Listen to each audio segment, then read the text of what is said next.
పుట్టిన సమయంలో ధైర్యం చెబుతుంటే, గొడవే పెట్టిన తరుణంలో తిడుతూనే వేడుకుంటే, కష్టం కలిగిన ప్రతి పనిలో సాయం చేస్తుంటే, విజయం పొందిన వేళలలో వెనుతట్టి మెచ్చుకుంటే,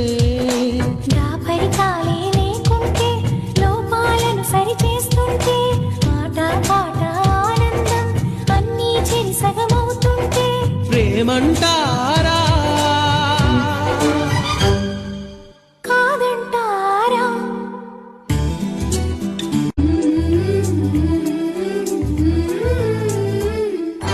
దిగులే పుట్టిన సమయంలో ధైర్యం చెబుతుంటే, గొడవే పెట్టిన తరుణంలో తిడుతూనే వేడుకుంటే, కష్టం కలిగిన ప్రతి